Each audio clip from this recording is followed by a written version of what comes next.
He thought she'd disappear quietly, just another woman swallowed by bad luck and empty promises. But the mountains had other plans. They always do. It started the week the rain wouldn't stop. Not the kind that cleans the air or glistens on leaves, but the kind that falls with purpose, steady and relentless, like the sky itself was grieving. The highway shimmered under it. Long veins of gray water threading through the valley. Cars passed her by. Headlights streaking like ghosts. None slowing. None curious about the woman standing at the edge of the gas station lot with everything she owned in a torn canvas bag and a half-starved golden retriever pressed against her leg. Her name was Evelyn Shaw, and the world had recently decided she was no longer useful. A week earlier, she'd been sitting behind a desk at the nursing home, filling out shift schedules, pretending the fluorescent lights didn't make her dizzy. She'd been the kind of worker who never missed a shift, who smiled even when her hands shook from too much coffee and too little sleep. But when new management came, they brought words like restructuring and cost efficiency. They didn't look at her when they said it. They just handed her a paper, thanked her for her service, and wished her luck. Luck. That word still tasted bitter. Now she was here, rain-soaked, staring at the map on her phone that blinked a little cabin icon 2 hours north. An online auction when she still wasn't sure was real. $200. As is. Remote mountain property. No guarantee of livability. She'd bid on it at 3 o'clock in the morning the night she lost her job, mostly out of exhaustion and spite. She hadn't expected to win. But the confirmation email had come anyway, and it said she owned it. Some forgotten patch of land deep in the pines. An address most GPS apps refused to recognize. It wasn't much, but it was something. And when you have nothing left, something is enough. She and the dog, his name was Jasper, walked until the gas station lights faded behind them. The rain eased into mist as the road curved upward, swallowed by evergreens. The air smelled of wet earth and pine sap, cold and clean. Her sneakers squelched, the dog's breath came out in white clouds. Somewhere in the distance, thunder rolled like a door closing. By nightfall, they reached a rusted gate half buried in moss. The paint was long gone, the hinges groaning when she pushed. A wooden sign dangled by one chain. Property of Harland Estate. She didn't know a Harland. Maybe whoever he was, he'd left this place behind a long time ago. The driveway was more of a trail. Mud and roots and scattered stones. Each step felt like a trespass.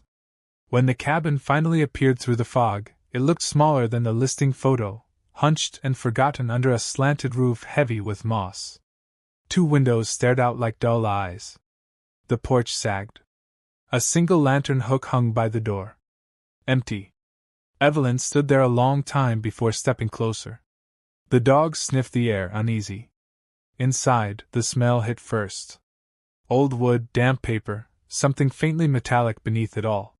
She flicked her flashlight around. One room, a cold fireplace, a table with one leg propped by a stone, an iron bed frame leaning against the wall. The floor creaked like it had memories. She felt them under her feet, quiet, watching. She dropped her bag and exhaled for the first time all day. "This is it, Jasper," she whispered. "Home." The dog's tail thumped once, hesitant. She set out a blanket for him and sat on the floor, leaning against the wall. The rain started again, softer now, like fingers drumming on the roof. She listened to it until her eyelids grew heavy. In the dark, the mountainside, morning came pale and shrouded in fog. She stepped outside barefoot, hugging her jacket around her. The forest stretched endless, pines fading into white mist, the kind of quiet that makes your breath sound too loud. Somewhere nearby, water trickled. A creek, maybe? She followed the sound through ferns and mud until she found it. A narrow stream carving through rock, silver and cold. Jasper drank greedily. For the first time in days, Evelyn smiled. Back at the cabin, she explored. The place had been abandoned for decades, maybe longer. A stack of yellow newspapers from 1979 sat under the table leg. The headline read, "Local family vanishes in storm. Search called off." She folded it back without reading more. The wind shifted and the door creaked like a whisper. She tried not to think about it. By noon, she had started cleaning, sweeping dust, shaking out rags, patching holes in the window with tape from her bag. It was pointless, but movement felt better than stillness. Every time she paused, she thought she heard something. A faint knocking, like wood settling, or footsteps where there shouldn't be any.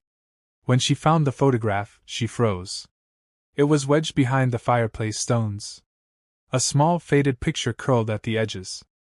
A woman in a long dress standing right where Evelyn was now. The same cabin behind her, though newer. Fresh paint, bright windows, flowers by the porch. The woman's eyes were half hidden by glare, but her smile was strange, too wide, almost strained.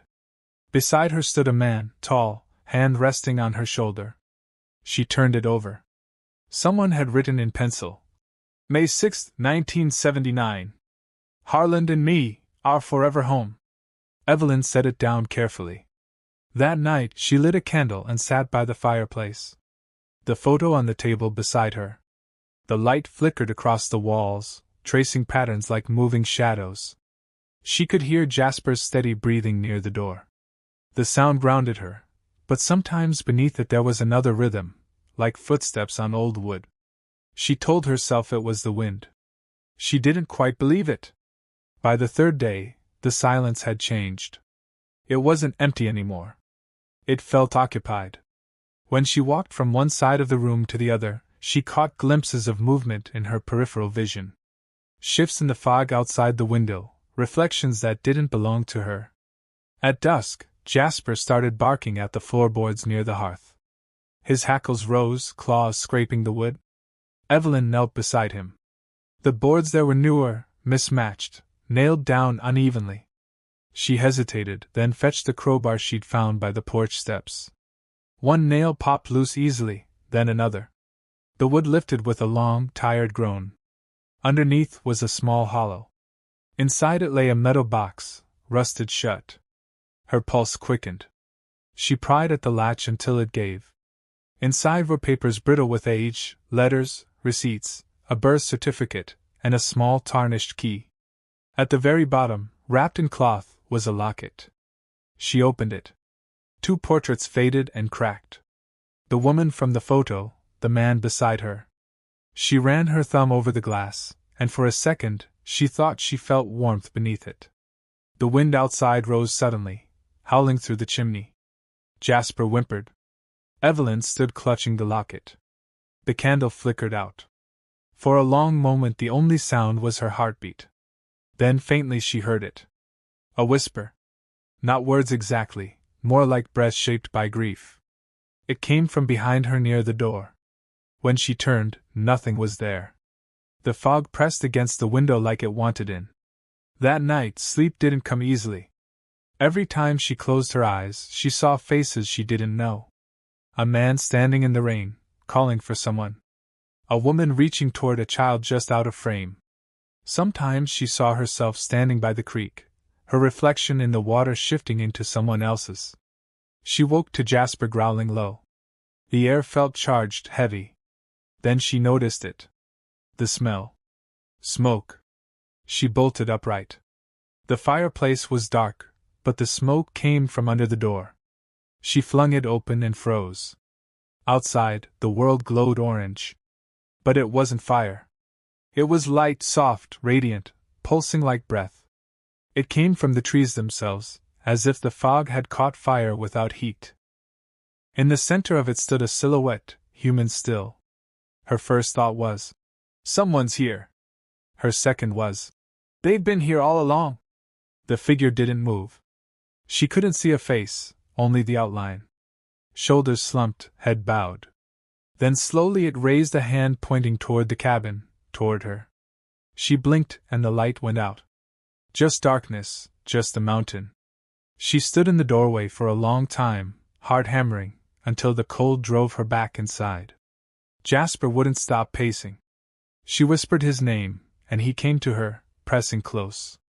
She stayed like that until dawn, the locket clutched in her palm. When morning came, she found footprints in the mud. Bare feet, small, leading from the forest to her door and then stopping. She didn't leave. She couldn't. Something about the place had rooted her there in its quiet grief. The more she learned, the less she wanted to run. The letters from the box told fragments of a story.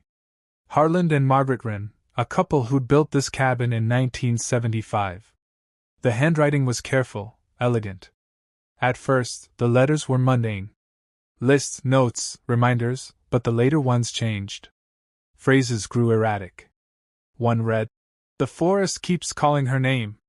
Says it won't stop until I listen." Another, "If the light comes again, don't follow it." Evelyn folded them one by one, stacking them neatly on the table. She didn't know why she felt like she was intruding on something sacred. That afternoon, Jasper disappeared. One moment, he was chasing something near the creek. The next, the fog rolled in and he was gone. She called until her throat hurt. His name echoed, swallowed by trees. No answer. As night fell, panic turned to exhaustion. She left the lantern burning by the porch in case he found his way back. The forest hummed low, restless. She was halfway to sleep when she heard scratching at the door. Relief flooded through her, but when she opened it, Jasper wasn't there. Only the locket lying in the dirt. It was open. The pictures were gone. She looked up at the forest. Somewhere within, a faint light flickered between the trees, small, moving, like someone holding a lantern. Her heart stuttered. She stepped out barefoot, the cold mud gripping her feet, and the door creaked shut behind her. The fog closed in. The light moved farther away, waiting. And somewhere in that silence, she heard Jasper bark, distant, desperate. She ran toward the sound. She ran toward the sound, and the world became breath and wet needles, and the slap of her feet on mud, the fog opening and closing like a curtain around her, while Jasper's bark cut through it, urgent and thin, the kind of sound a body makes when it's being pulled farther away. And she told herself, "Not again. Not another thing taken." And when a branch struck her cheek, it stung like a clock waking up, reminding her that pain means the body is still here and moving and able to choose. The creek tilted toward her voice, then away, then back again, as if the water couldn't decide whose story it was supposed to carry. And when she slid down a shallow gully, she saw him at last. Jasper, trembling and stubborn and clawing at a hump of earth swallowed by ferns, eyes lit with the frantic good sense dogs have when they know more than we do. And there, beneath his paws, a square of wood outlined in stone with an iron ring set like a knuckle in the center. She knelt, brushed aside slick leaves, and found a hatch notched by weather and time. Its plank carved with a gouged M that the rot tried to turn into a V, but couldn't quite finish. M like Margaret, or maybe like the shape a mouth makes when it can't decide whether to call for help or hold its breath. The ring was cold in her palm, colder than the mist, colder than fear, and when she pulled the hatch, resisted as if memory were a heavy lid, then gave with a long sigh and a thread of stale air that smelled of old apples, dry wood, and the faint sweetness of things once preserved. Jasper stepped back, but did not run. She put the phone's flashlight between her teeth and descended the narrow steps, muttering, "Okay, easy. Okay." The prayer of people who trust the next breath more than promises. And at the bottom, the light slid over shelves lined with glass jars the color of amber tea, a shovel with a handle polished by hand she didn't know, and a stone wall that kept its secrets discreetly except for a small precise rectangle in the center. A fitted panel with a lock as modest as a dress pocket. The little tarnished key from the box upstairs had always felt like a promise losing patience. And when she slid it in and turned, the click was soft, almost ashamed, as if opening were a private act. The panel swung inward to reveal a shallow niche, a tin strong box with a worn latch, a stack of cloth-bound notebooks softened to the color of fog, and a small cassette recorder with 3 tapes wrapped in wax paper, each labeled in the careful hand of a woman who measured her words like flour. For whoever comes, 1-3. She lifted the strong box first because the movies teach you to chase gold. But even before the latch lifted, she sensed the weight inside wasn't money so much as meanings. Envelopes addressed to the sheriff, the Reverend Ruth at the store, and one to Harland if he forgives me. And beneath them a folded cloth parcel tied with twine that cracked like dry hair when she untied it, revealing dull glowing handmade jewelry and a fan of U.S. savings bonds whose numbers turned the air steadier by simply existing. Her throat tightened, not from greed, but relief, the kind that feels like a soft chair appearing in a room that had only floors. She set the box down, sat on the bottom step, slid tape 1 into the recorder, and pressed play. A sleeve brushed plastic. Then a voice, neither old nor young, the age of someone keeping her hands busy to keep her mind from unraveling, spoke. If you are listening, I suppose we did not come back the way we hoped. My name is Margaret Rynn. The cabin above your head is mine and was home to Harland and a daughter I only sometimes could look at without thinking of weather. The room leaned closer. You think we vanished in a storm? She said because the paper needed a word. We didn't vanish. We split. The storm didn't take us. We walked into it. She told the life of an ordinary year. Chores, church, jars cooling on a towel, and the light in the trees that folks called foxfire or trick eyes or God if they needed him nearby. And how she after the baby had darkness like a basement she kept forgetting she was in. And how one night she followed the glow just far enough to imagine a promise. And how their little girl did the same because wonder is a door that doesn't care about your reasons. And how they sealed the root cellar afterward and swore off listening to anything except each other, but still drifted, each hoping distance might be a bridge. Evelyn listened until the tape's hiss became the sound of breathe between sentences, then slid in tape 2. Little bird, Margaret said, and the room found a warmer shape. If you're my girl, or if you're just someone else's, I'll speak to you as if you were mine. The box has papers to make the world less hungry. Take what you need, leave what you can. There's also a map, notebook 3, page 37, stones and lichen, and a tin buried near the split creek. Photographs inside, the only ones I could bear. Tell Harlan the light wasn't holy or evil, only a weather that lives up here like owls do. Tell him we tried to choose wonder and stay. Tell a good dog he did his job. Evelyn closed her eyes, not to pretend she was the daughter on the tape, not to argue, but to let the kindness sit without interrogating it. She kept tape 3 for daylight, gathered the bonds, the deed, a few letters and the notebooks, wrapped the jewelry back into its small bed, and climbed out into fog that felt less like a threat now and more like a shawl left for anyone cold enough to accept it. Back at the creek with the mist lifting to show a Peter sky, she stood where the water split and found the stone hand Margaret had drawn, pried up the tin wrapped in oilcloth and unfolded photographs of ordinary summer. Tire swing, fresh paint, a man squint smiling with a hammer. A woman with a toddler clinging to her dress. The child's hat lopsided from too much love. Not Evelyn's years, not her blood, but her mountains. And that was enough to make her bow her head as if someone had just placed a palm there, and called it blessing. Back at the cabin, she coaxed the signal to life and checked the bond numbers and felt an ache release along her shoulders when values turned into a future that wasn't just narrow corridors.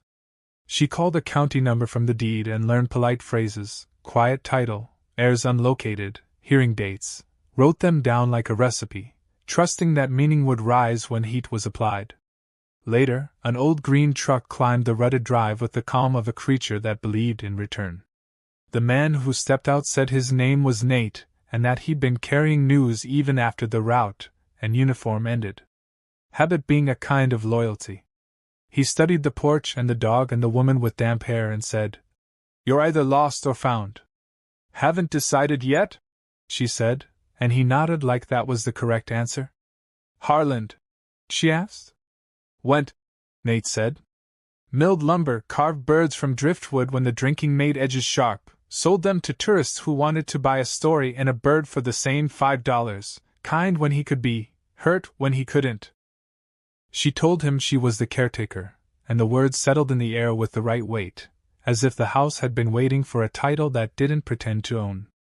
After he left eggs on the stoop, the way men like him leave small, round comforts, she set tape 3 into the recorder and pressed play. "If there's a third tape," Margaret said, "it means I kept trying to forgive myself and wasn't sure whether I had. Money is freedom sometimes, so I left some, but I wanted to leave something else, a choice. The panel above the fireplace isn't just pretty. Press the right side with your hand." Evelyn did, and the wood yielded like a held breath. Inside, a wooden cross, a dried bundle of lavender, a folded sheet listing first names of women who had passed through. The words stayed or left written beside each, and a last blank line with the word she chose. I wanted a place where a woman can learn to stand in a doorway and be asked nothing except what she needs. Margaret said a place where the light repeats itself so you can practice saying no without shame. We failed sometimes. We tried. The tape sighed to its end, not with the drum beat of closure, but with the soft release of someone laying down a heavy jar. The quiet after wasn't empty. It was full of small domestic noises, the hush a room keeps for the next person who will call it home. Rain began again, kind this time. She set the list on the table, wrote only her first name on the last line, left the stayed or left column empty because some choices asked to be made daily, and then fell into the practical work that stitches souls. Sanding the table until it remembered a softer life, patching the screen with thread pulled from a shirt hem, walking to town for nails and lamp oil, and a loaf that sprang back to shape as if it enjoyed being held. When people asked, she said caretaker again and didn't apologize. At night, she read the notebooks in sips, recipes precise as love, budgets that pledged allegiance to flour and wood, sentences that admitted darkness without marrying it, and sometimes spoke aloud to the walls because naming the room felt like turning on a small light. Once while she stood in the doorway with a mug cooling between her hands, the glow moved through the trees again, gentle, sure of itself. The kind of light that could be followed without disaster, but she didn't follow. She touched the door frame instead and listened to the silence answer like a friend. On a morning that felt rinse clean, she visited the county office, signed papers that smelled faintly of onion skin and rain, and asked about setting aside part of the bonds for anyone who needed a stopping place on this road. Nothing fancy, just a bed and a kettle and a promise. No questions that make you small. The clerk looked at her as if she had spoken the exact size of an unsolved thought and said, "It could be done." On the way back, she stopped at a cluttered thrift store where driftwood birds perched on a shelf as if pausing mid-migration. The tag beneath them read, "Harland, $5 each." She bought one shaped like a wren, placed it on the mantel beneath the empty locket, and told the room that sometimes the story brings you a feather to prove it heard you. That evening she walked to the ridge Margaret had promised would show the valley like a lap. Fog lay down in the hollows, the pines whispered their slow grammar, and the creek told itself again. She thought of the old veteran at the nursing home who had squeezed her hand and said, "You look like somebody who knows where to put a sorry." And she answered him, "Now, here on this table, with bread, with listening."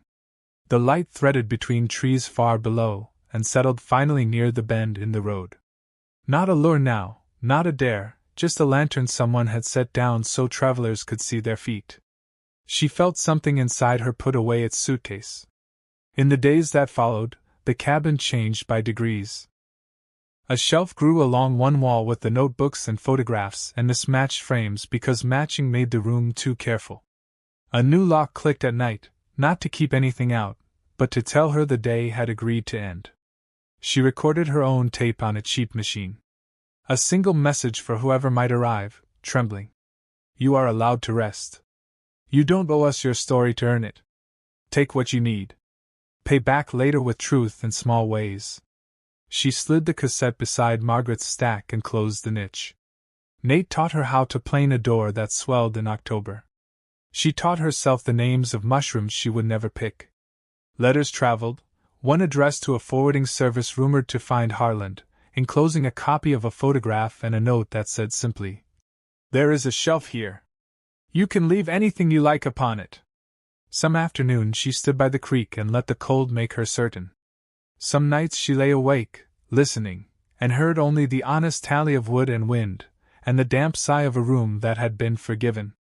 One dusk, the fog blew thin, and she saw someone on the trail stop at the edge of the yard, hand hovering in the air, the way a person's hand hovers before knocking.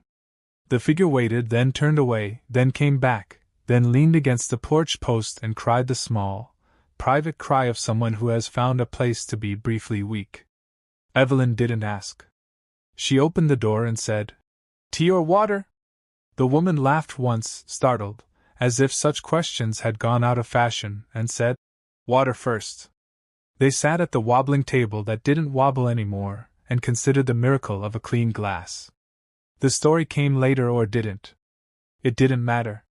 When the woman left the next morning, she squeezed Evelyn's arm and said, "I feel like I slept in a sentence somebody had been saving for me."